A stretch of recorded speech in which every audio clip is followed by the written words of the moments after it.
برای به دست آوردن میلیون آسان است. برای میلیون به دست آوردن فقط در تایستان اندازه کم کنند و مناپولی که مناپولیست‌ها در دست دارند، اون محصولاتی که میارن خودشون دیگر آدم آورده نمیتونند امون از بین برند، سرحد مستحکم کنند. همه ممکن که میلیونر رو بسیار شد، میلیونر رو زیاد شد. بیکاری ما بیرون.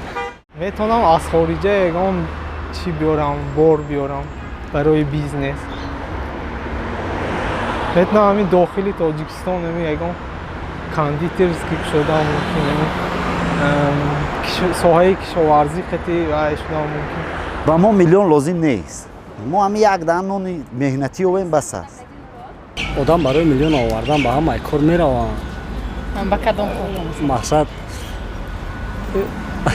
مقصد آدم کشیه یا که یگان جور دزدی میکنی یا که فنا داره چیکاری باشد وقتی میلیون موندگی باشه میره و کردن. برای یافتن میلیون حاضر به هیچ قادر نیستن. یعنی یگان کار کردن نمیتونن.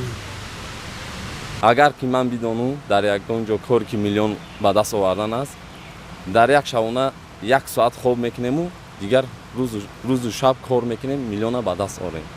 من قادر هستم که برای میلیون رو به دست آوردن وطن رو ترک کنم و خارجه رفته روز و شب کار کرده این میلیون رو به دست بیارم. تون‌های فایده‌ناک خیلی زیادن. تون‌های فایده‌ناک رو کار کردن می‌کنیم. سنگ مرمر، سنگ‌های سنت‌ها. حتی در دوره شورایی ما از همه جا شبیونکا می‌بردیم روسیه. در روسیه پیمکا داشتیم. کارخانه‌های ساختمانی. آدمی ژلون خطی شبیونکا می‌بردیم. سنگ میده کردیم. ژلون خطی. ببین چقدر خوب بود. سنگ تایسون در روسیه در کار بود. امروز هیچ کس نمی‌برد این کار، با این کار کسی مشغول نیست. از همین هم گرفتم که فایده صاف، فایده خوب.